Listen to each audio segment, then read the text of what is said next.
For more than 1,000 years, men approaching Constantinople from land or sea had seen the same answer rising before them: walls, domes, towers, and the concentrated wealth of an empire that refused to die. The city sat where Europe leaned into Asia and where the Black Sea breathed into the Mediterranean. It commanded routes, taxed merchants, housed emperors, held relics, and guarded memories older than most kingdoms in the West. In another age, it had been called New Rome. By 1453, its people still believed, with reason and with desperation, that they lived not in the ruins of a world already gone, but in the capital of the Roman Empire itself. Their language was Greek, their liturgy was Orthodox, their politics were Byzantine in the full complicated sense the word now carries, but their state still claimed the inheritance of Augustus and Constantine. The city had been besieged before and had survived before. It had watched empires form, fracture, crusade, and vanish. It had outlived plagues, dynastic murders, iconoclasm, civil wars, and the Fourth Crusade. It had been looted, humiliated, and reduced, yet never fully erased. That endurance created one of the central illusions and one of the central truths of its last century. The illusion was that survival itself might continue forever if courage and walls held a little longer. The truth was that history had narrowed until the fate of a 1,500-year imperial tradition rested on one city that no longer had an empire large enough to feed it. The fall of Constantinople on May 29, 1453 has often been told as a sudden ending, the clean collapse of East Rome before Ottoman canon, the closing door of the Middle Ages, the instant in which Europe awakened to the modern world. It is a powerful story because it is simple. It is also incomplete. Cities do not fall because of one morning alone, and civilizations do not end only when a breach opens in the wall. Constantinople fell because centuries of contraction, debt, rivalry, demographic loss, military improvisation, and diplomatic failure had already reshaped the world around it. The final siege mattered because it concentrated all of those forces into a single intelligible drama. A young sultan wanted glory, legitimacy, and a capital worthy of empire. A weary emperor wanted time, rescue, and the preservation of a state that had become as much symbol as power. Merchants wanted access. Priests wanted purity or compromise, depending on which church and which bargain they feared most. Soldiers wanted pay, honor, and survival. Ordinary civilians wanted bread, safety, and the right not to become the final chapter in someone else's providential history. What happened in 1453 was therefore not only a military conquest.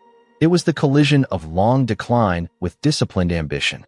It was the moment when an old universal empire failed to protect its last universal city from a new imperial power convinced that destiny favored its ascent. To understand why the siege mattered so much, we have to begin long before Mehmed II pitched his tent outside the Theodosian walls. Constantinople had once been the unmatched center of an Eastern Mediterranean system rich in land, taxation, and administrative reach. It had endured the Arab conquests, the Bulgar threat, and Norman aggression.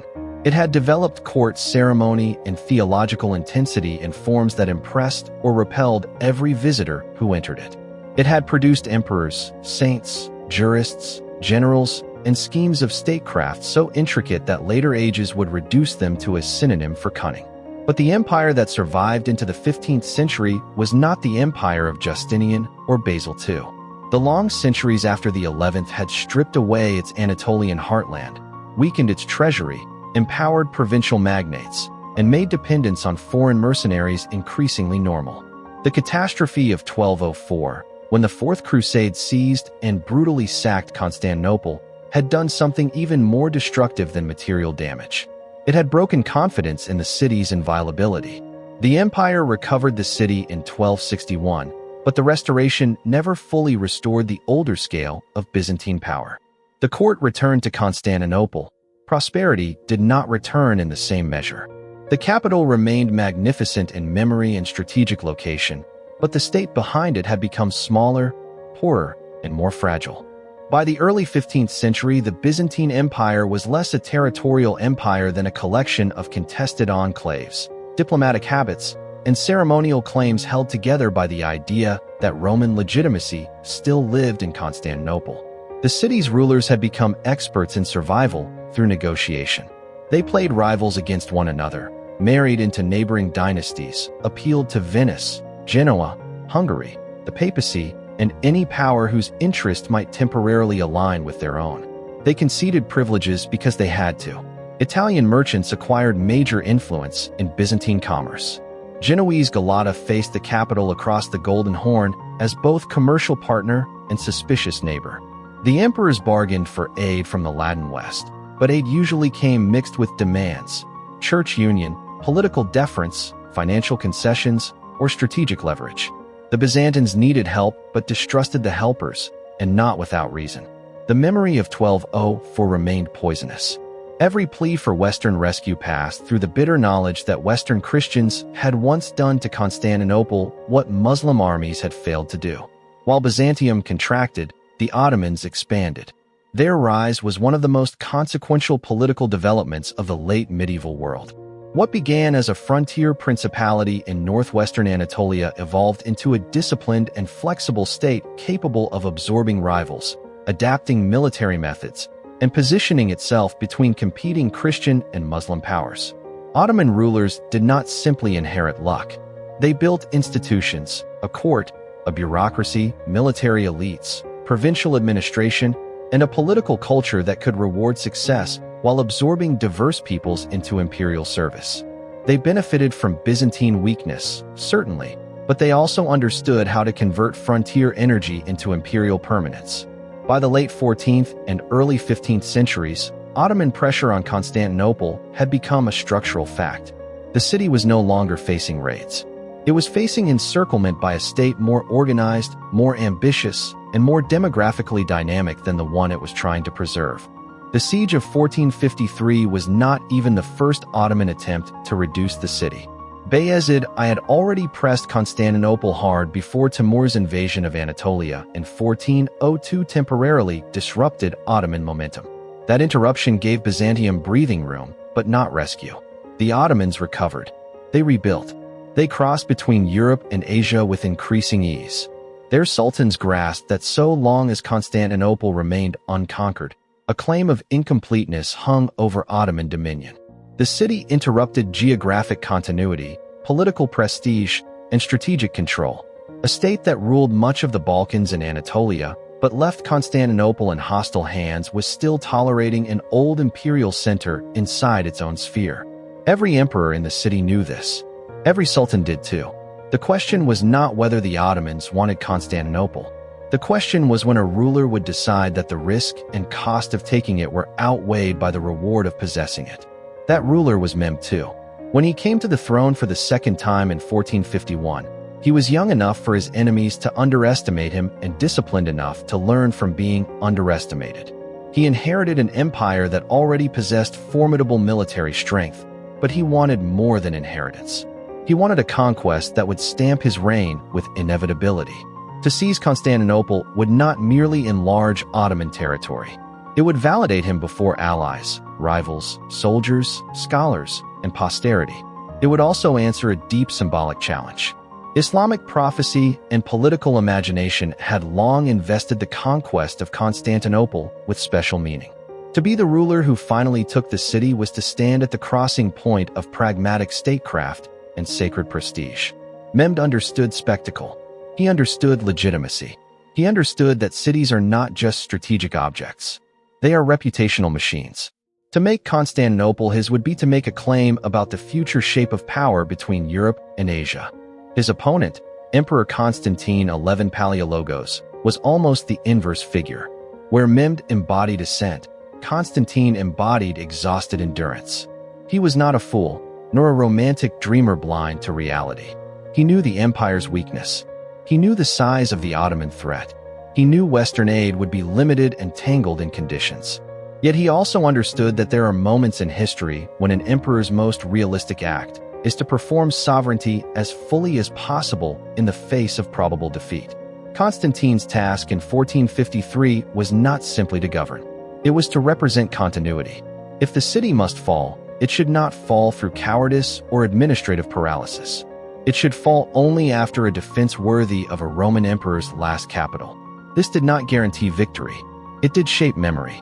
Part of why Constantine XI remains compelling is that his historical role fused public ritual and doomed practicality.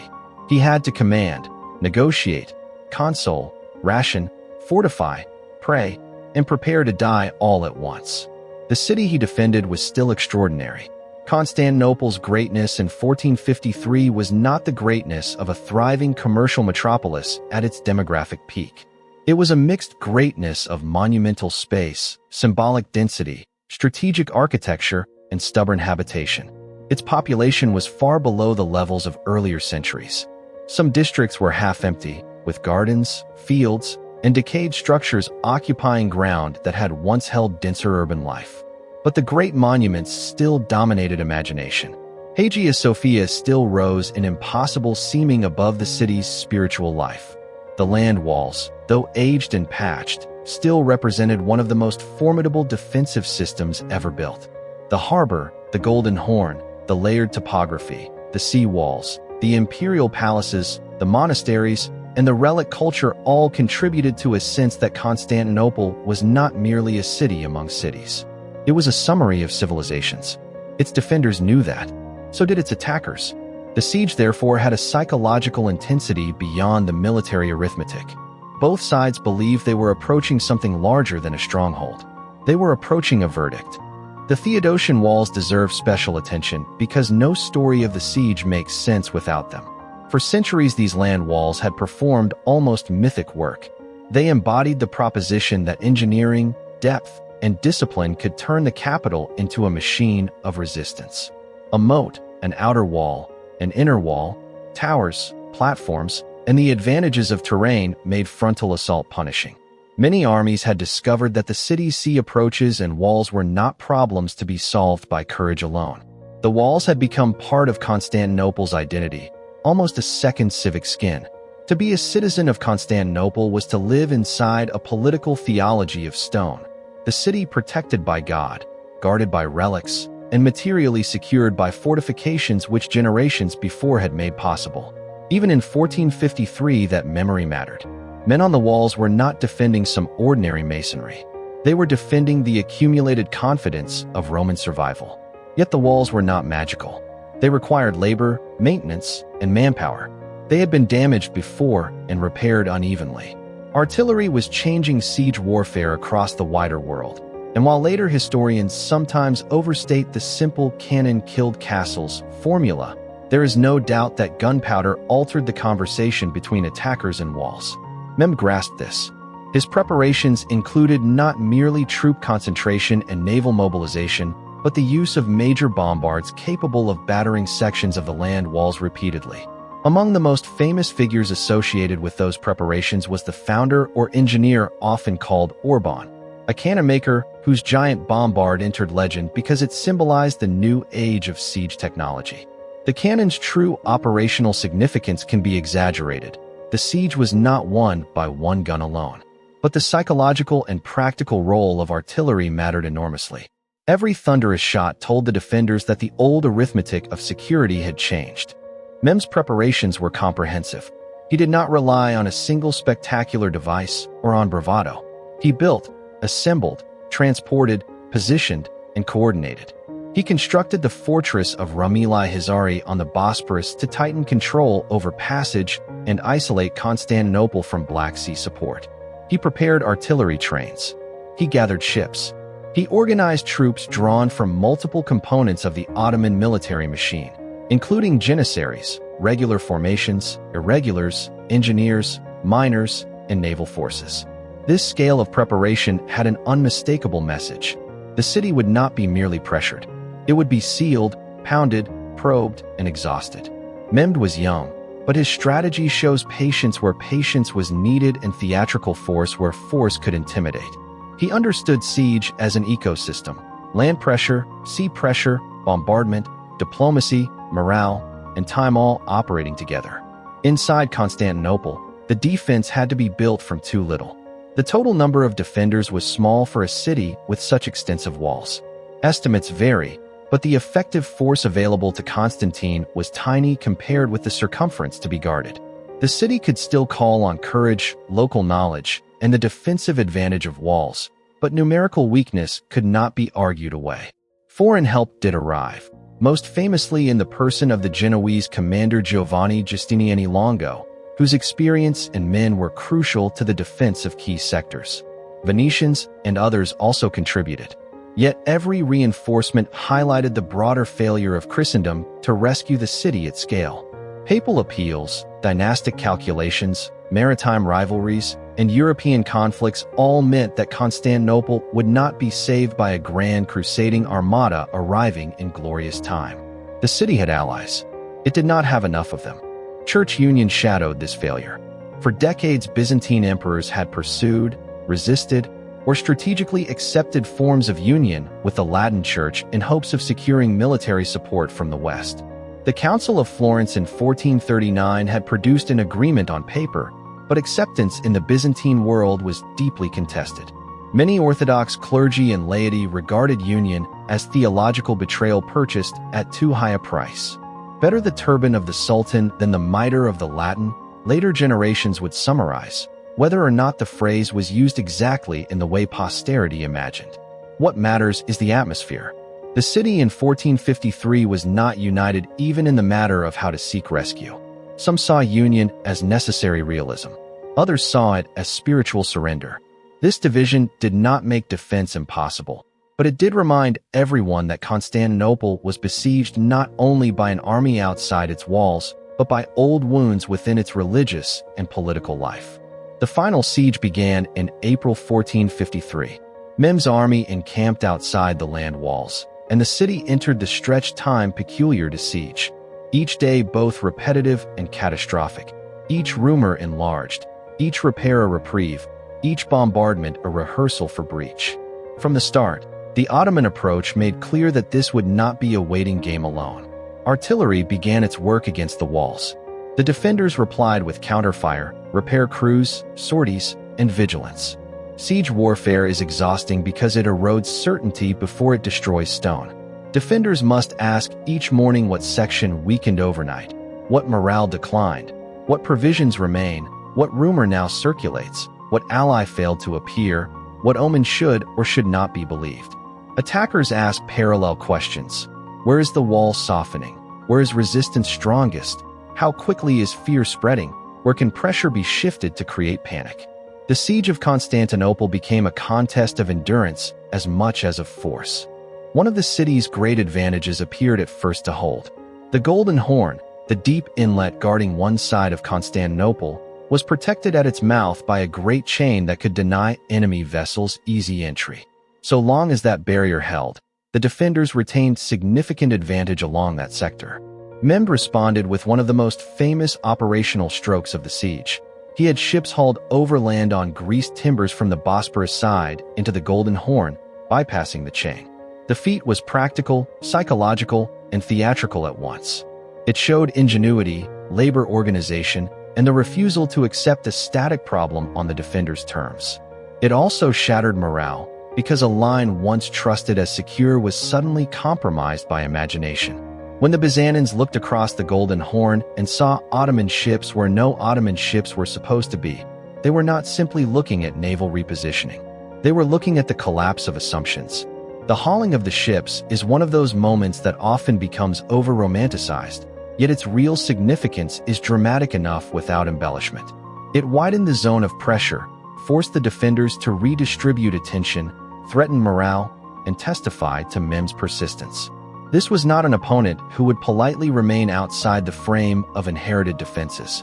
He would redesign the frame if necessary. The defenders responded with schemes, countermeasures, and desperate ingenuity of their own, but the broader lesson remained. The Ottoman siege was adaptive. Constantinople was not facing an army bound by one set of expectations. It was facing a ruler determined to prove that he could outthink as well as outnumber the city he wanted. Life inside the city during the siege had its own rhythm. There were liturgies, processions, work details, arguments, watches, repairs, and moments of forced normality. People ate, prayed, carried stones, listened for artillery, and tried to discern whether the next day would bring reinforcement, breach, or simply another repetition of strain. The civilian population did not disappear into background. Women, children, clergy, artisans, laborers, and old men all lived under the siege's emotional pressure. Some participated directly in carrying materials and supporting defenses. Others lived in dread of what capture would mean. The memory of earlier sacks and the known customs of conquest hung over all of it. To be a civilian in Constantinople in May 1453 was to live with the knowledge that defeat might mean enslavement, violation, dispossession, or death, and that the exact form of one's fate depended on decisions being made along walls one could not hold alone. Giovanni Giustiniani became one of the central figures in the practical defense because experience mattered so much where manpower was thin. He and his Genoese forces were assigned key sectors near the most threatened portions of the land walls. Constantine XI worked closely with him, and the defense in many areas depended on this combination of imperial symbolism and mercenary professional competence. That pairing is itself revealing. Constantinople in its final hour relied not only on inherited Roman legitimacy, but on Italian military expertise bought or secured through diplomacy. The old empire had become interdependent in ways both humiliating and unavoidable. Yet those dependencies did not cheapen the defense. They made it possible. History often remembers emperors and sultans. Sieges are also decided by engineers, captains, repair crews, and the men who know exactly where a wall can hold one more day if enough bodies stay in place. Artillery bombardment became one of the defining sounds of the siege. Great bombards and smaller guns pounded sections of the walls repeatedly. The defenders repaired by night what was broken by day. Rubble became resource. Timber, earth, sacks, and improvised internal supports helped plug damaged stretches. Cannon alone did not instantly open the city, but they forced a new tempo of attrition. The old walls could survive astonishing punishment, but the city could not indefinitely match the Ottoman capacity to damage and return. Each strike added to fatigue. Each repair consumed labor and material. Each visible crack carried moral force beyond its physical size. In a siege, stone and spirit are never separate. Mining and counter-mining added another hidden layer of warfare. Ottoman engineers sought to undermine the walls from below, while Byzantine and allied defenders attempted to detect tunnels, intercept them, and collapse them. This subterranean war is easy to overlook in broad narratives, yet it perfectly captures the siege's character. The fall of Constantinople was not a single frontal event. It was pressure above ground, below ground, by sea, by artillery, by rumor, by diplomacy, by hunger, by exhaustion. The city was attacked in dimensions. Its defense had to be equally multidimensional with far fewer resources. Religious processions and signs assumed growing importance as the siege deepened. In a city where sacred and political life had long been intertwined, omens mattered not as quaint superstition, but as part of morale. Icons were carried. Relics were invoked. The Virgin's protection over the city, so central to Byzantine imagination, was not an abstract doctrine in this moment. It was a living expectation under terrible strain. When strange lights or accidents or weather events occurred, they were interpreted within that framework. Faith sustained endurance, but it could also magnify despair if events appeared to signal abandonment. Mem too understood symbolic politics. He did not present himself merely as a warlord battering walls.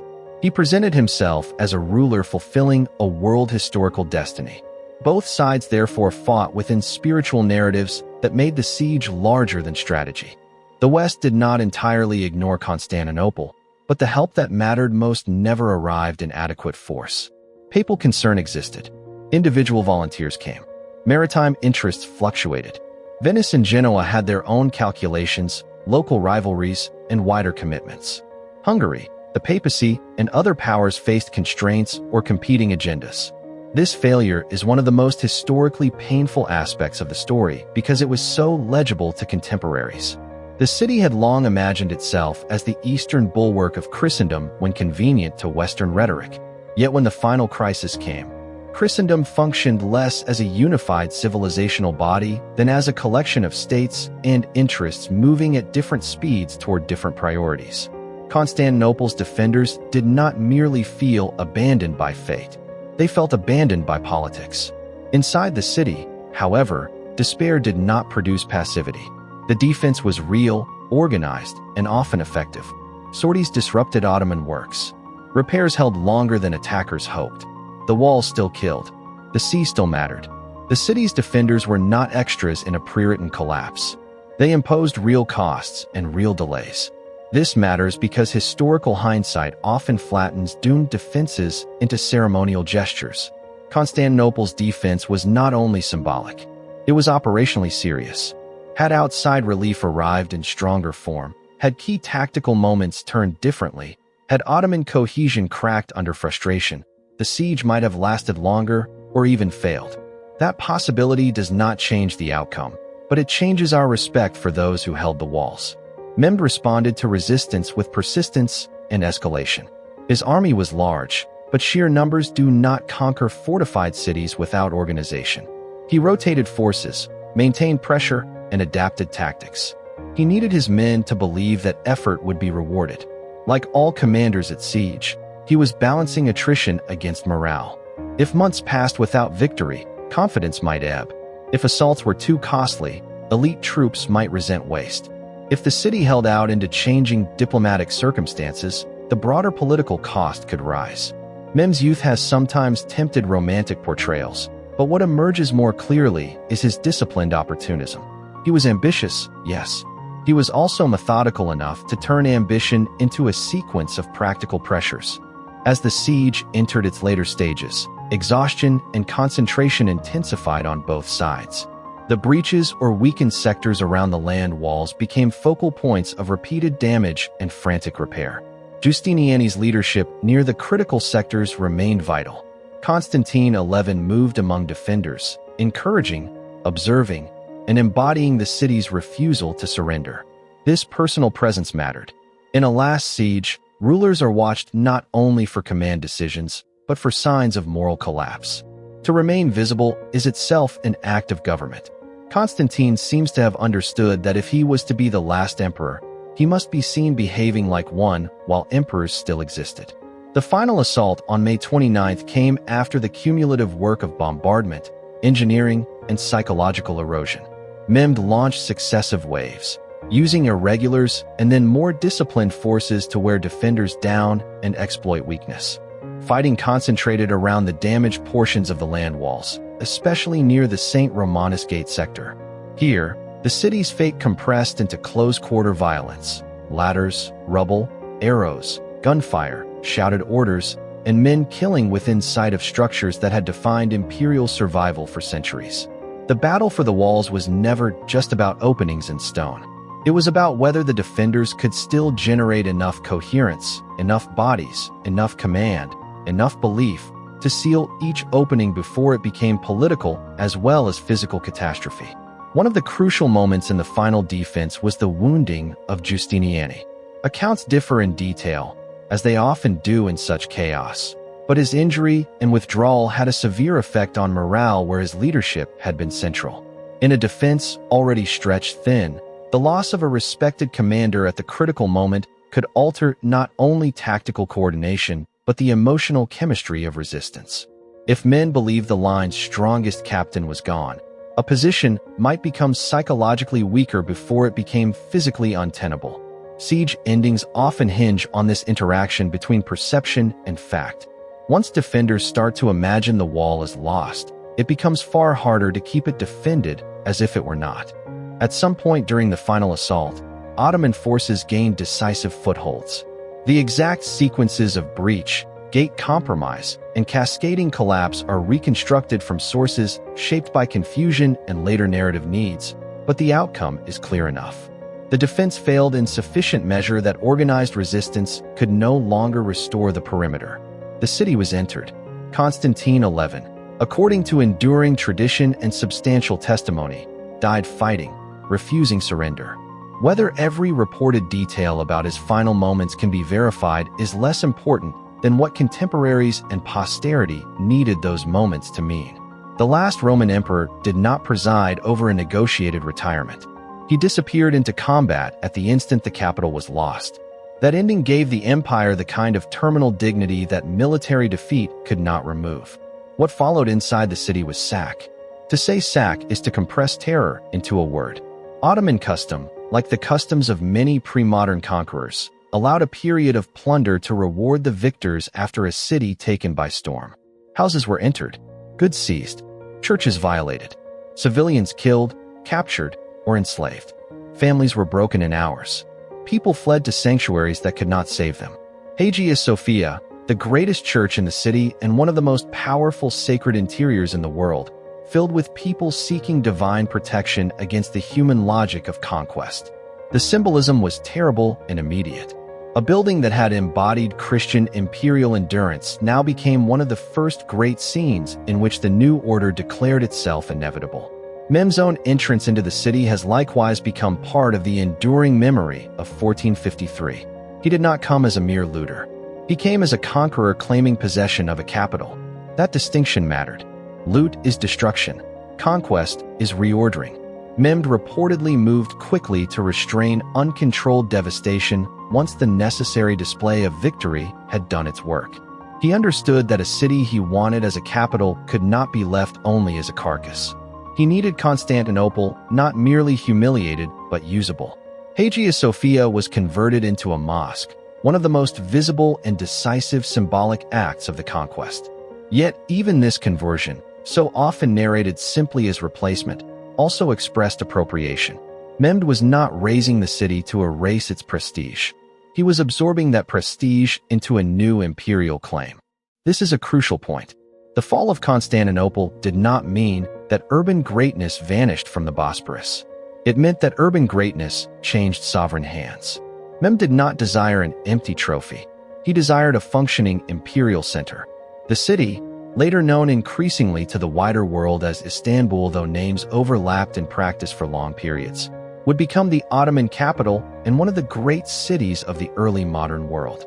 Population had to be restored. Administrative life had to be reorganized. Religious communities had to be managed. Markets had to be revived. The conquest ended one imperial order and launched another. This is one reason the event is so much more than a ruined story. It is about transfer as much as destruction. For the Byzantine world, however, the loss was irreparable. Constantinople had not merely been an administrative capital. It had been the central stage on which Roman continuity, Orthodox prestige, and Byzantine political theology had been performed for centuries. Without the city, the empire was no longer a viable state. Small remnants and noble claims meant little against the loss of the capital that organized legitimacy. The Roman Empire, in the Eastern form that had survived long after the Western imperial title had collapsed, had effectively come to an end. Historians can debate the exact labels: Byzantine, Eastern Roman, Late Roman, but the historical truth is unambiguous enough. A political order that traced itself to antiquity lost its capital to a rising empire, and with that loss a civilizational chapter closed. The meaning of that closure rippled across Europe and beyond in ways both immediate and mythologized. One of the most common claims is that the fall of Constantinople sent Greek scholars west and thereby fueled the Renaissance. This story contains truth, but it can be overstated if told too neatly. Greek learning had already been moving into Italy before 1453. Contacts, texts, and scholars were not suddenly invented by catastrophe. Yet the fall did intensify migration, sharpen Western awareness of Greek intellectual resources, and dramatize the sense that a great Eastern Christian civilization was being displaced. The symbolic force of learned flight mattered. Europe did not wake up into the Renaissance because one city fell, but the fall helped crystallize a wider sense that texts, languages, and traditions associated with Byzantium had become both endangered and newly available in Western settings. Trade is another area where the event's significance is often simplified. It is tempting to say that Constantinople's fall closed Eastern trade routes and directly caused European oceanic expansion. Reality is more complicated. Commerce did not suddenly end, and Ottoman rulers were not uninterested in trade. Yet the conquest undeniably altered strategic calculations. It reinforced the power of an empire now controlling key passages and territories. It sharpened Western interest in finding or securing alternative routes and reducing vulnerability to Eastern intermediaries. The relationship between 1453 and the voyages of the late 15th century is not mechanical, but the fall did contribute to the geopolitical atmosphere in which maritime exploration looked increasingly attractive to Western states seeking leverage and access. For Orthodox Christians, the loss of Constantinople was a theological and emotional wound as much as a political one. The city had long been more than a capital. It was a liturgical and sacred center. Its fall raised painful questions about providence, sin, union with Rome, divine punishment, and the future of Orthodox life under Muslim rule. Some saw the disaster as chastisement. Some saw it as the consequence of Western betrayal or of internal division. Some turned to apocalyptic language. Others adapted pragmatically to Ottoman realities. The spiritual afterlife of 1453 was therefore as varied as the political one. Defeat did not produce one interpretation. It produced a field of arguments about why God had allowed such a city to fall and what faithfulness required afterward. Memory quickly made legends. The most famous is perhaps the story of the Marble Emperor, Constantine XI, not truly dead, but sleeping until the city should one day be restored. Such legends are not evidence of factual uncertainty so much as evidence of what communities needed history to permit. When a capital of such symbolic density falls, the imagination resists finality. Sleep, return, hidden kings, unfinished liturgy, these are all ways of denying that conquest has the last word. Legends do not reverse political reality. They reveal what reality has wounded too deeply to be accepted in bare administrative terms. Western Europe also made rhetorical use of the fall. Preachers, diplomats, and rulers invoked 1453 in calls for crusade, in warnings about Ottoman advance, in laments for Christendom, and in arguments for unity that political interests rarely sustained. The city became a moral exhibit in Western discourse, proof of danger, proof of sin, proof of the need for concerted action. Yet rhetoric often exceeded action. The same Europe that spoke of Constantinople as a civilizational bastion had failed to save it when it still stood. This gap between lament and policy is part of the event's longer lesson. Civilizations love the language of shared inheritance more than they love the cost of defending it collectively. For the Ottomans, by contrast, the conquest became a foundational imperial memory of triumphant permanence. Mehmed acquired the title the Conqueror for good reason. By taking Constantinople, he had not merely enlarged his realm. He had transformed its claim to universal stature. A polity that had already been formidable now possessed a city whose prestige radiated across Christian and Muslim worlds alike. The Ottomans could present themselves not as upstart frontier rulers, but as heirs to universal empire in their own register. The city's institutions would be reshaped, its population replenished, its monumental spaces integrated into Ottoman statecraft. Conquest here was not just about acquisition. It was about inheritance by force. The city itself bore those transformations physically. Mosques, markets, palaces, baths, and administrative structures proliferated or were adapted. Communities were resettled. Greeks, Armenians, Jews, Muslims, and others would become part of a new imperial urban composition. Constantinople, now increasingly Istanbul in the dominant political order, did not cease being cosmopolitan. It became cosmopolitan differently. The traffic of languages, religions, and merchants continued, but under Ottoman sovereignty. The conquest was devastating, yet it also ensured that the city would remain one of the great centers of Afro-Eurasian life for centuries to come. That continuity amid rupture is one of the event's deepest ironies. What, then, does it mean to say that the siege ended Rome? It does not mean that Roman law, memory, architecture, or political ideas vanished on that day. Nor does it mean that no one after 1453 would claim Roman inheritance. Many did. The Ottoman sultans themselves, in certain contexts, understood that by possessing Constantinople, they had acquired part of Rome's mantle. Moscow would later cultivate its own Third Rome ideology. Western rulers had long claimed Roman continuities in different forms. But something specific did end in 1453, the uninterrupted political existence of the Eastern Roman imperial state centered on Constantinople. A line stretching back through Byzantine centuries into antiquity was broken in sovereign terms. even if its cultural debris and symbolic capital continued to circulate. The siege also marks a wider transition in military history. Historians sometimes like threshold moments because they are teachable. The fall of Constantinople has often been used this way, as proof that cannon made medieval walls obsolete and that a modern age of artillery had begun. As with most clean explanations, the reality is more nuanced. Fortifications did not simply become useless after 1453, nor did gunpowder instantly rewrite all military logic. Yet the siege did dramatize the growing importance of artillery in reducing even very strong walls when deployed with persistence, resources, and operational flexibility. The defenders' repeated repairs showed that walls still mattered.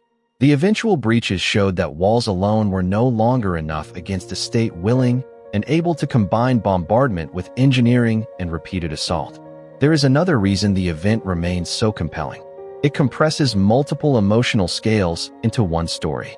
At the highest scale, it is about empire, religion, and civilizational transition.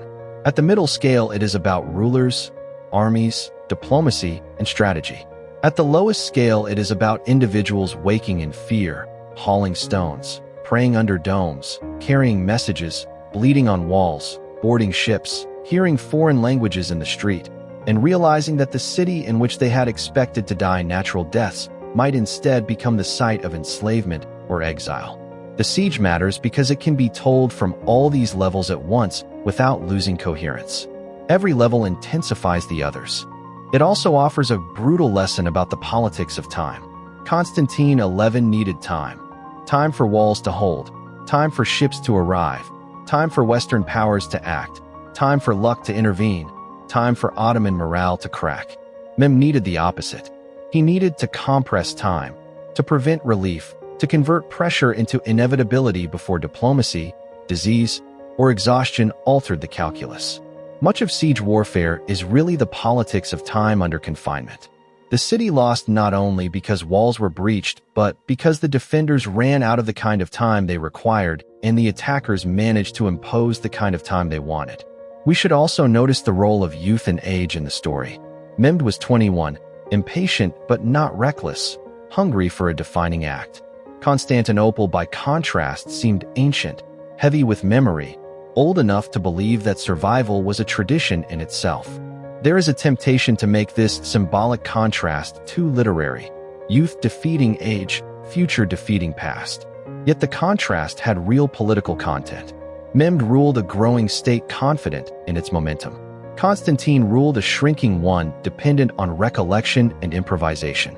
The siege therefore became a contest not between equal rivals, but between different relationships to time itself. One expansive, one defensive, one accumulating, one preserving. None of this means the outcome was morally obvious. History can explain why a city fell without suggesting that it deserved to. Constantinople's defenders were not relics standing in the way of destiny. They were people preserving a real political world, however reduced, from absorption by a powerful conqueror. Likewise, the Ottomans were not mere destroyers without statecraft or culture. They were building an empire of extraordinary durability and sophistication. The clash between them was tragic precisely because both sides represented coherent worlds with claims of their own. What ended in 1453 was not simply one side's illusion. It was one side's civilization in sovereign form. The final image of the siege in popular memory often settles on Hagia Sophia, crowded with fugitives and then claimed by the conqueror. The building bears the weight of that symbolism because it unites architecture, empire, liturgy, and conquest in one visible object. But there is another image equally worth holding: the long land walls under bombardment, repaired in darkness by men who knew they might not see another week. That image reminds us that the fall of Constantinople was not only a story about monuments changing hands. It was about labor in the face of overwhelming odds. The city fell only after people had spent every available resource, material, emotional, spiritual, and bodily, to keep it standing. After 1453, Europe did not become modern overnight, nor did the Ottoman Empire simply stride untouched from victory to permanent coherence. History is never so polite. The Ottomans would have their own crises, rivalries, and limits. Europe would remain divided, violent, and often incapable of common action. But the symbolic map changed. A great Christian imperial capital had become the capital of a Muslim empire at the hinge of continents. The old Eastern Roman state was gone. The Bosporus belonged to a conqueror whose ambitions would shape southeastern Europe, the Eastern Mediterranean, and the Islamic world for generations. Those facts altered imagination as much as policy. Modern historians often argue about whether the fall of Constantinople marks the end of the Middle Ages. Such arguments can be useful if they clarify patterns, but they can also become substitutes for understanding. The people of 1453 were not living inside a chapter break. They were living inside fear, ambition, liturgy, debt, strategy, labor, and hunger. The event matters not because it allows us to sort historical periods neatly, but because it reveals what happens when long decline and concentrated resolve collide at a city loaded with symbolic density. If we insist on period labels, we may miss the human pressure that made the labels attractive in the first place. In the end, the fall of Constantinople remains one of those rare events whose drama is equal to its consequences. It is a siege story that is also an empire story, a technology story, a religion story, a memory story, and a city story. It tells us that walls can hold for centuries and then fail in one season. It tells us that states can survive by diplomacy for generations until diplomacy is no longer enough. It tells us that conquerors who destroy also inherit, and that the most significant victories are often those that allow the victor to claim a defeated civilization's central stage. It tells us that a capital can fall and remain a capital by changing masters. It tells us that history is sometimes decided by men in council and sometimes by men hauling cannon through mud and ice. Most of all, it tells us that places can outgrow the empires that make them. Constantinople mattered before the Ottomans and mattered after Byzantium.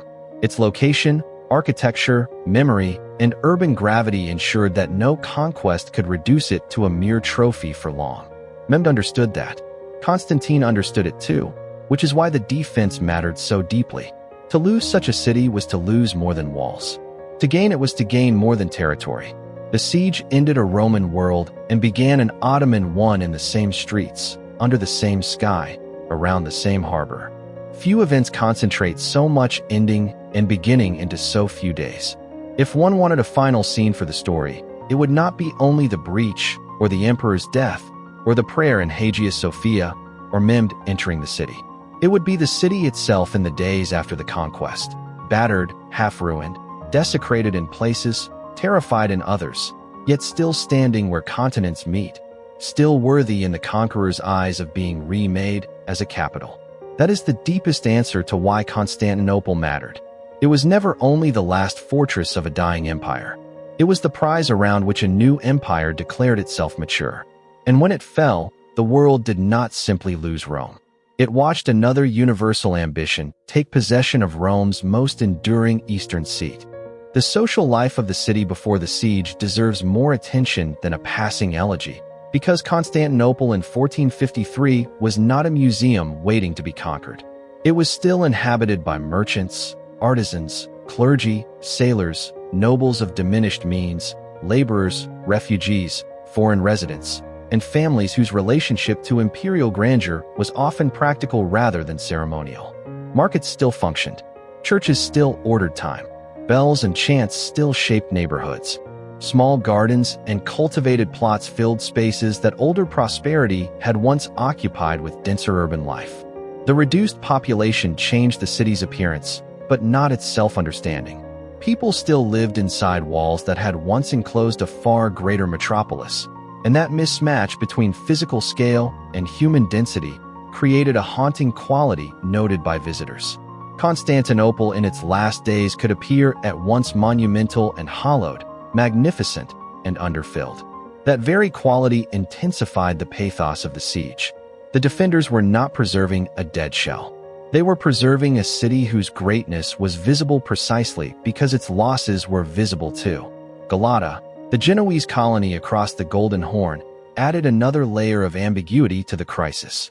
Formally separate, commercially powerful, and politically cautious, Galata occupied one of those positions that only port cities and declining empires can generate. Essential neighbor, probable opportunist, possible ally, possible liability. The Genoese had reasons to preserve relations with both Byzantium and the Ottomans, and their behavior in 1453 reflected the tense calculations of merchants who understood that ideological clarity can be expensive. Individual Genoese, including Giustiniani and others, fought hard for the city. Galata, as a polity, had to consider survival under whichever power prevailed. The existence of such an enclave so near the walls reminds us that Constantinople's world was not composed of simple blocks. It was a dense web of commercial pragmatism, maritime rivalry, and selective loyalty. The emperor's court in the final months before the siege operated under a pressure that modern governments rarely experience. Every decision carried existential weight, yet almost every available option was bad. Seek more aggressively to enforce church union and risk internal unrest, tolerate anti-union sentiment, and reduce the already fragile chances of Western aid, divert scarce labor toward one defensive sector and weaken another, spend more energy on diplomacy or on rationing, reward foreign auxiliaries more richly and anger local elites. Every act of rule in Constantinople's last season took place under scarcity. Even hope had to be budgeted. That is one reason Constantine XI appears so compelling in the sources that admire him. He had almost no room for genius in the usual sense. His task was to preserve dignity and decision under narrowing conditions. Mem's youth should not blind us to the internal politics he also had to manage. Ottoman sultans did not act in a vacuum. They had courtiers, viziers, commanders, and rival lines of advice. Some favored negotiation or caution. Some feared the reputational damage of failure. Some worried about overcommitting resources when other fronts might later matter. Mem's determination to take Constantinople, therefore, also involved imposing his will on a political environment in which failure could have emboldened opponents. A failed siege would not merely have left the city unconquered. It would have damaged his authority within the Ottoman system. This is another reason his persistence mattered so much. The siege was also a test of his ability to bend a growing imperial machine to a high-risk symbolic goal. The great bombard associated with Orban has acquired almost mythical status, and for understandable reasons. It seems to announce modernity in a single image: giant metal tube, exploding charge, ancient wall trembling under a technology that previous centuries had not known in that form. Yet the practical realities were messy. Large bombards were hard to cast, hard to move, hard to position, hard to cool, hard to reload, and not always accurate. Their power was genuine, but so were their inconveniences. This makes the artillery story more interesting, not less. The conquest of Constantinople was not achieved by a miracle weapon. It was achieved by incorporating artillery into a broader siege system that tolerated inconvenience because strategic reward justified it. The soundscape of the siege deserves imagination because it was one of the ways the old world and the new collided in the body before they collided in political theory. Bells, chants, shouted orders, hammering repair crews, creaking carts, hooves on stone, gulls over the water, and the ordinary human noise of an inhabited city were increasingly punctured by artillery blasts unlike anything the walls had originally been built to hear.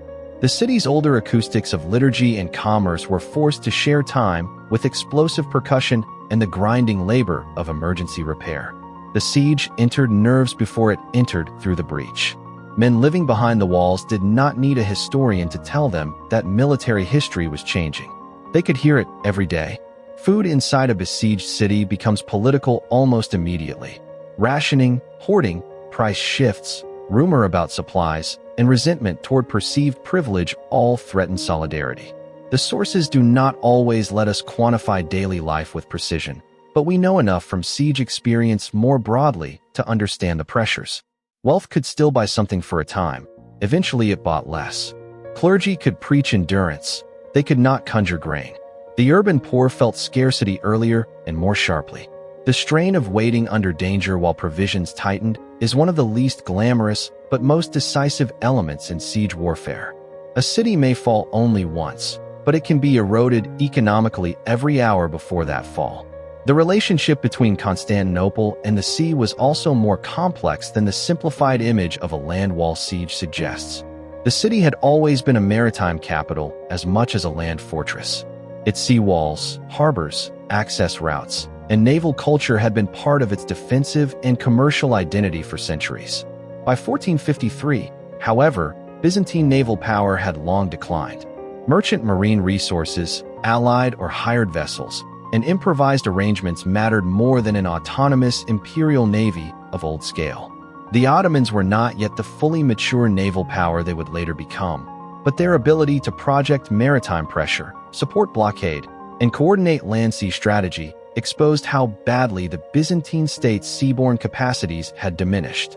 For a city defined by water, this mattered profoundly. The role of the Genoese and Venetian defenders inside Constantinople raises another hard historical truth. Empires in decline often survive by outsourcing expertise. Giustiniani's men did not become less valuable because they were not Byzantine by birth. On the contrary, their presence revealed that military professionalism traveled through the Mediterranean in ways imperial memory often concealed. The late Byzantine state was not self-sufficient. It relied on maritime republics it had reason to distrust, on mercenary traditions it had reason to resent, and on religious compromise it had reason to fear. The defense therefore embodied both courage and dependency. That tension is central to the story because it explains why even admirable resistance could not easily be scaled into salvation. The Orthodox Latin divide inside the city on the eve of conquest can be made too melodramatic, as if priests and factions were sabotaging the defense while cannon roared outside. The reality was subtler and in some ways sadder. Many people were capable of practical cooperation under immediate threat, even while harboring deep theological bitterness. Yet cooperation under pressure does not erase years of mistrust. Public liturgies associated with union could still feel wounding to anti-union believers. Appeals to Western Christendom could still feel compromised by the memory of Western violence. Thus, even at the moment of necessary solidarity, older fractures remained emotionally alive. The defenders fought one enemy outside the walls while never fully escaping the memory of another enemy that had once come in under the cross. Some of the most moving details from the siege come not from grand strategy, but from small acts of adaptation. Rubble was hauled to reinforce weak points. Timber was fitted into damaged sections. Men slept in armor or near the walls to reduce response time. Messages ran between sectors. Clergy moved among the anxious. Commanders learned to read not only breaches, but moods. In a city so short of manpower, every individual body mattered more.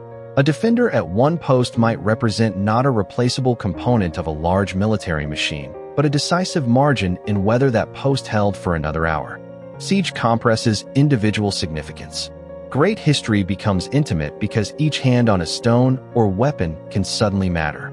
The Ottomans also had to manage morale, discipline, and expectation in an army assembled from very different elements. Elite janissaries, provincial contingents, irregular bashibazooks, sailors, engineers, and support personnel did not experience the siege in identical ways. Some expected plunder, some expected advancement. Some were driven by religious zeal, others by military obligation or opportunity. Mehmed had to hold these motives together long enough to produce coordinated success. The promise of sack after storming the city was part of that management. So too was the visible insistence that the siege would continue until victory justified the cost. Commanding a great army outside a famed city involves not only attacking the enemy, but governing one's own coalition of motives. The chronology of the siege contains numerous assaults, probes, and tactical efforts that individually failed but collectively mattered because they tested, measured, and wore down the defense. This cumulative pressure is sometimes lost when attention shifts too quickly from the dramatic set pieces, the bombard, the overland fleet haul, the final assault, to the broad outcome. But cumulative pressure was the outcome's precondition. A wall section that held after one bombardment might be weaker after a week. A commander still resolute after 10 nights without sleep might be less precise after 20. A city still spiritually fervent after the first major assault might interpret later setbacks through a darker providential lens. Siege succeeds when pressure becomes atmosphere. Constantinople's defenders knew what sack could mean because medieval and early modern warfare taught it repeatedly. They did not need modern humanitarian language to understand civilian catastrophe. Enslavement, Ransom, sexual violence, looting, forced conversion pressures, and the sudden pulverizing of household continuity were part of the expected repertoire of a city taken by storm. This knowledge shaped how civilians prayed and how commanders fought. It also shaped the city's emotional chemistry. To ask defenders to hold the walls was to ask them not only to preserve empire or faith, but to postpone the collapse of ordinary life into the market logic of human capture. There is a temptation in modern telling to make Mehmed's conquest solely admirable in strategic terms or solely monstrous in moral terms. Neither simplification is enough. He was a conqueror of unusual capability, yes. He was also the head of an army that would bring devastation to a civilian population after storming the city. He preserved what he wanted to use and allowed destruction enough to reward victory. He could admire a city and still command its violent subjugation. This combination is not contradictory in imperial history, it is common. Conquerors often love what they conquer most when they have first broken its power to resist them. Likewise, to honor the Byzantine defense should not require pretending the late empire was innocent or harmonious. Constantinople had its own hierarchies, exclusions, fiscal burdens, factional histories, and harsh politics. It had exploited, maneuvered, and failed in various ways long before 1453. But historical complexity should not dissolve the basic asymmetry of the final siege. One side was defending its capital from conquest. The other was conquering. That moral distinction remains even when both sides possess layered histories. The reports of Mehmed entering Hagia Sophia and ordering its transformation into a mosque have endured because they compress the entire event into a single symbolic act, the transfer of universal sacred space into a new civilizational register. Yet it is important to see what such a transformation implies politically. A conqueror who converts the principal church does not merely insult the defeated. He announces sovereignty over meaning itself. He says, in effect, that the city's center now speaks under new authority. To rule Constantinople was not enough. One had to reorder its hierarchy of significance. Hagia Sophia was therefore both practical prize and declarative sentence.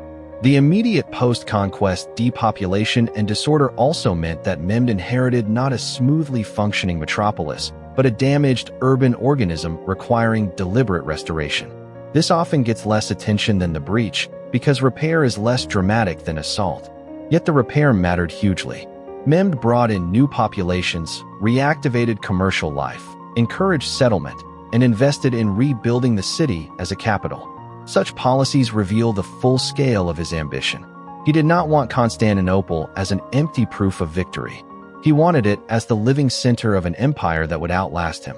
His vision was metropolitan, not merely military.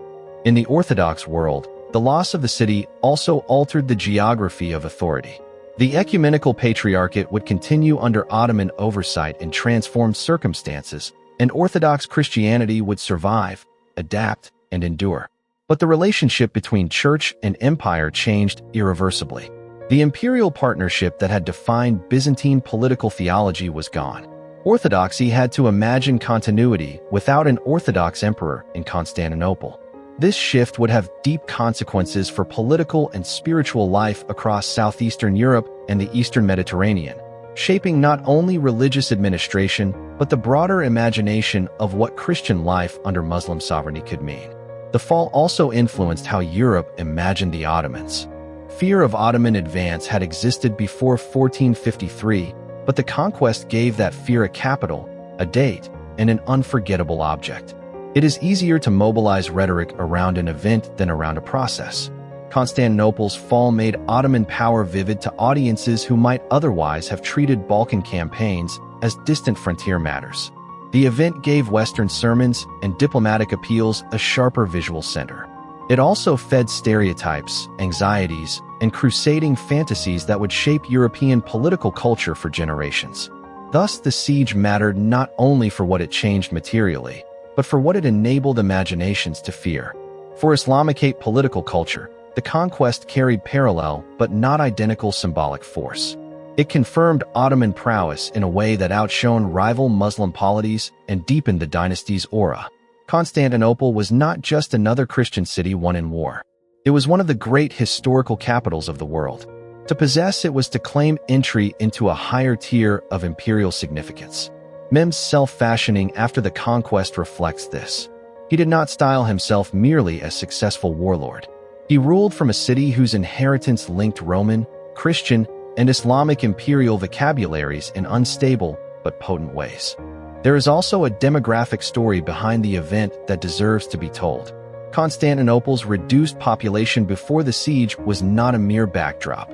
It affected defensive manpower, provisioning, economic resilience, and the city's visible character. The empire no longer commanded the hinterland resources required to refill the capital naturally on older scales. Population decline made the city feel both more vulnerable and more symbolically overextended, its walls enclosing too much space for too few people. This imbalance helps explain why the city could still impress visitors as grand, even while its practical vitality had thinned. The defenders were, in a literal sense, too few for the city they inhabited. The role of refugees during the siege is another often underplayed theme. Great cities attract displaced people in bad times, and Constantinople was no exception. People from surrounding areas, those with commercial ties, and those seeking the apparent safety of walls could become additional mouths to feed and additional souls to protect. This dynamic is common in siege history. A capital under threat becomes at once safer and more fragile because its symbolic magnetism brings in people whose presence intensifies both moral obligation and practical strain. If we ask why the city had survived so many previous sieges and not this one, no single answer suffices. Earlier attackers had often lacked some combination of artillery, naval coordination, sustained logistic preparation, internal defender weakness, or imperial opportunity. In 1453, the balance aligned differently. The Ottomans possessed a maturing state, a determined sultan, artillery, manpower, strategic patience, and favorable geography. The defenders possessed courage, walls, skill, and symbolic power, but not enough of the resources that turned defense into strategic victory. The city did not suddenly become contemptible. Its enemies became more capable at the exact moment its own reserves were least renewable. The death of Constantine XI has become one of the emotionally central facts of the story, because personal death can make structural collapse intelligible. Empires decline by systems. People remember them through bodies. The last emperor fighting and dying in the breach condenses centuries into one image of terminal fidelity. Whether every surrounding anecdote is exact matters less than the historical need fulfilled by that image. It allowed Byzantine memory to preserve not just loss, but honor.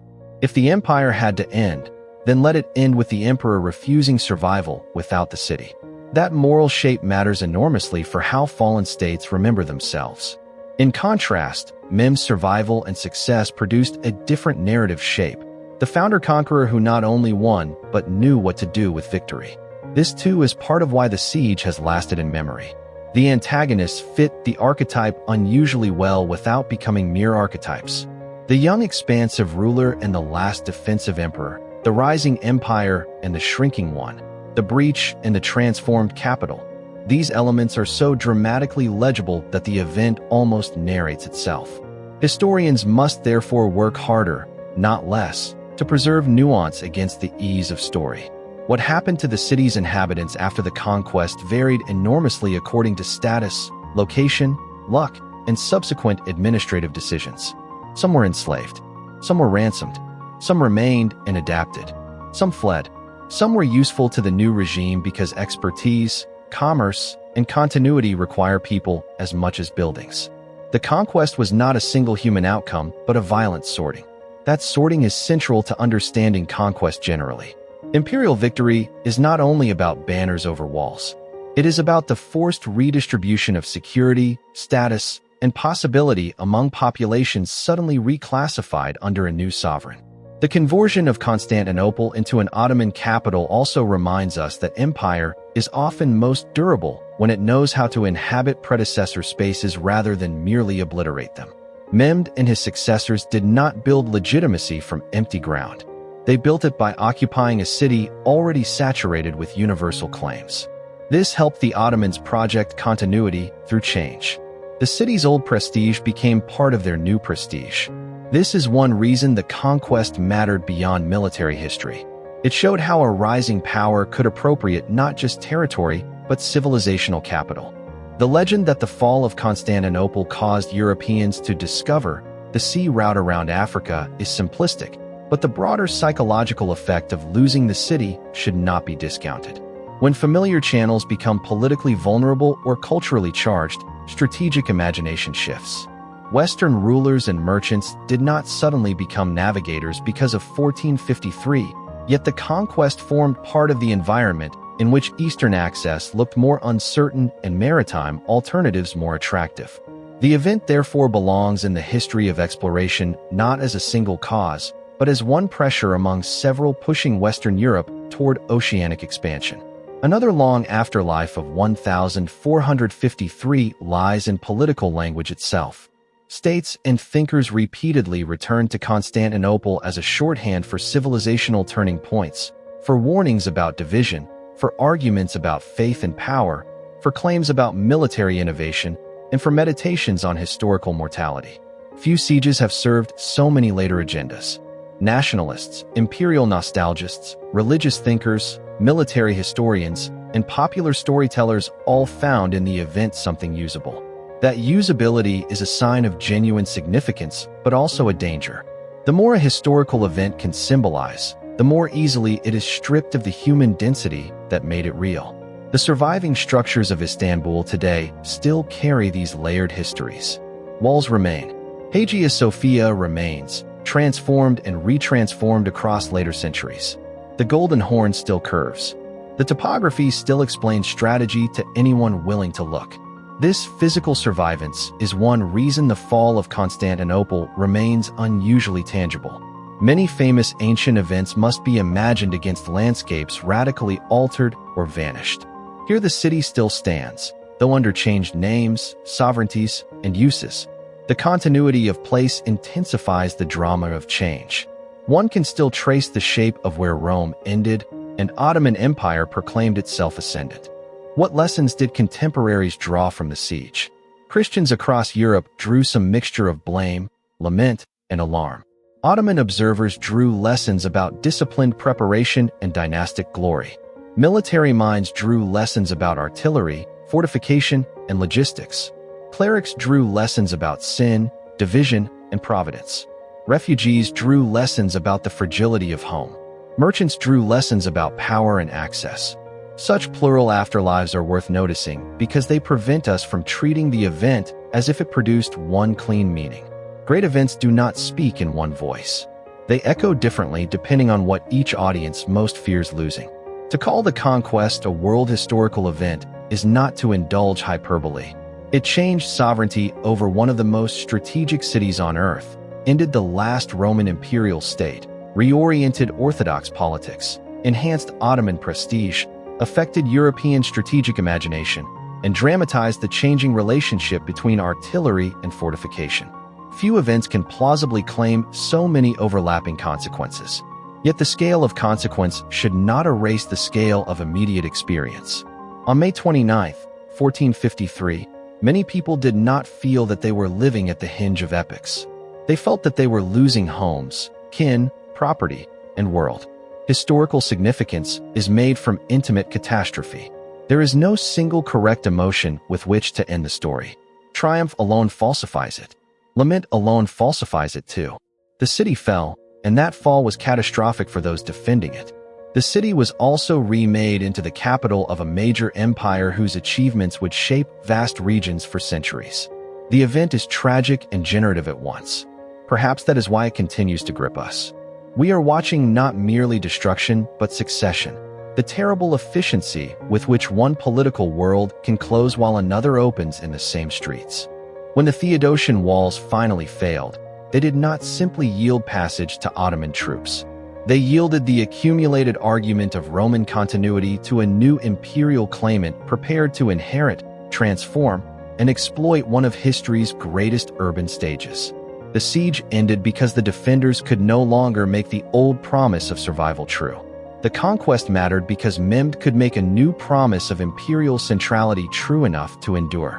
In that transfer lies the deepest power of 1453. The city that had spent centuries refusing to die did not vanish. It changed masters, changed languages of power, changed liturgies at its center, and changed the mental map of 3 continents. Few endings are also such formidable beginnings. One can also ask what the defenders were actually defending by 1453 if the empire had already shrunk so far. The answer is not merely prestige, though prestige mattered.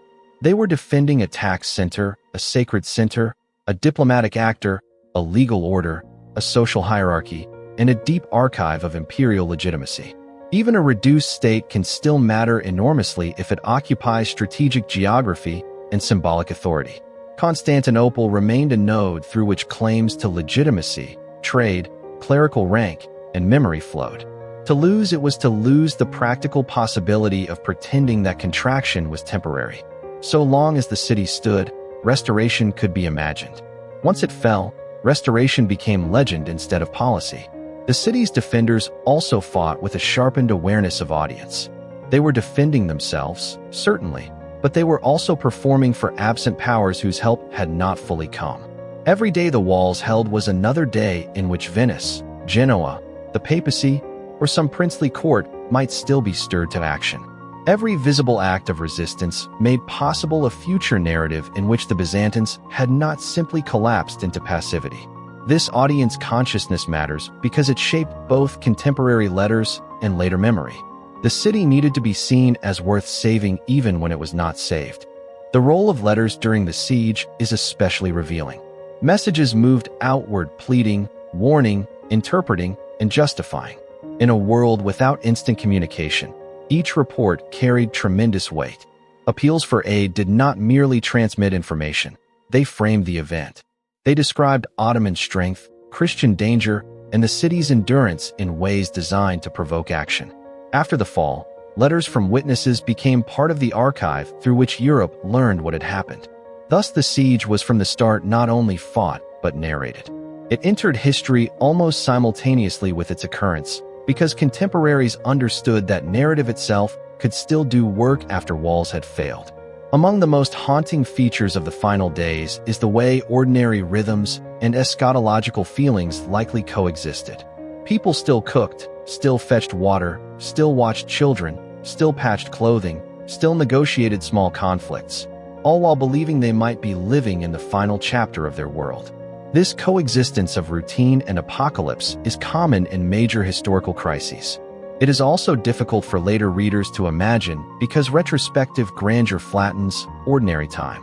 Yet Constantinople in 1453 remained populated by people who had to survive the day, even while fearing that history itself was closing above them.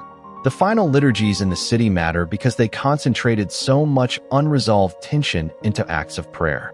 Clergy and laity, unionists and anti-unionists, soldiers and civilians were brought into sacred spaces under the pressure of an external enemy that made theological distinction at once urgent and strangely secondary. In such moments, ritual becomes both refuge and test. Did God still protect the city? Had the city's sins, personal, collective, political, ecclesiastical, finally outweighed its destiny? Was suffering a sign of abandonment or an invitation to fidelity? These were not questions reserved for theologians. They were common property in a society where religion interpreted public life as naturally as military reports did. It is also worth noticing how the conquest altered the balance of memory between the Byzantine and Ottoman worlds. For Byzantines and later Greeks, 1453 became the date of a wound, a fallen city, an interrupted empire, an unfinished longing. For the Ottomans, the same date became the date of fulfillment, validation, and arrival. Two civilizations looked at the same breached walls and saw opposite moral geographies. One saw catastrophe, the other consummation. Historical events of great magnitude often produce such mirrored memories, but few do so with the same spatial precision.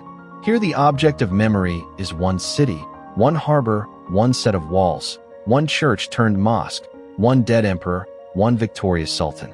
The comparison with 1204, when the Fourth Crusade sacked Constantinople, also deserves sustained thought. The city's defenders in 1453 knew that Christians had once done to them something no Muslim army had yet achieved. That knowledge poisoned easy appeals to Christian solidarity. It also sharpened the humiliation of Western inadequacy. Had 1204 not happened, some different political and emotional horizon might have existed in 1453. But history does not allow such subtraction without cost. The Byzantines defended their capital in the shadow not only of Ottoman expansion, but of Latin betrayal. This doubled memory helps explain the bitterness with which later Orthodox narratives sometimes remembered the fall. The city had been weakened by enemies outside the faith and by enemies inside Christendom. The very phrase, the city, carried special force in Byzantine usage. Constantinople was not merely one city among others. It was the city, the center, the place from which radiance and authority were measured. This linguistic habit tells us something crucial. When such a city falls, people do not experience it as a local defeat. They experience it as the destabilization of the world's grammar. Words that once assumed centrality must now be relearned under new conditions. The conquest of Constantinople was therefore also a conquest of language, because it forced former inhabitants and observers alike to describe a world in which the city still existed, yet no longer belonged to the political order that had taught them how to name it. In military memory, the siege also preserved the importance of leadership under compression. Mem's strategic patience and Constantine's public constancy are often treated as opposite forms of greatness, but both reveal something about command in extreme conditions. Mehmed had to maintain initiative without dissipating strength. Constantine had to preserve morale without promising what he could not deliver. Both had to perform certainty for subordinates while living with uncertainty privately. Leadership in a siege is less about abstract genius than about managing time, fear, and the morale consequences of each visible decision. In that sense, the siege offers not only a lesson in artillery and walls, but in the emotional mechanics of power. Finally, the fall of Constantinople reminds us how often history depends on the interaction between material systems and symbolic worlds. Cannon mattered, numbers mattered, ships mattered, walls mattered. So did prophecy, memory, legitimacy, sacred architecture, and the stories each side told about what the city meant. Remove the material factors, and the city might have survived. Remove the symbolic factors, and the city would still have been strategically important, but it would not have become one of the defining events in the global historical imagination. It is because both levels operated together, stone and meaning, gunpowder and prophecy, logistics and liturgy, that 1453 still feels less like a battle and more like a world-changing shape in public. That is why the siege continues to fascinate nearly 6 centuries later. It offers everything a civilization-level story can offer: a city worth wanting, walls worth fearing, rulers worth remembering, technologies worth debating, faiths under pressure, betrayals remembered across generations, and an ending dramatic enough to seem literary without any need for embellishment. Yet what gives it real durability is not simply drama. It is the clarity with which it shows a universal truth. No empire, however old, can live forever on memory alone. No rising power, however energetic, can claim maturity until it proves that it can seize and inhabit the central symbols of the order it seeks to replace. In 1453, Constantinople became the place where both truths were written in fire, stone, and blood. The city remained after the empire because great cities often outlast the political forms that first made them central. But for those who watched the sun rise on May 29, 1453, that future was not yet visible. What they saw was smoke, ruin, the end of one oath-bound world, and the beginning of another. History later called it the fall of Constantinople. To those inside it, it was the morning when everything they thought the city guaranteed had been forced to answer, at last, to force greater than memory.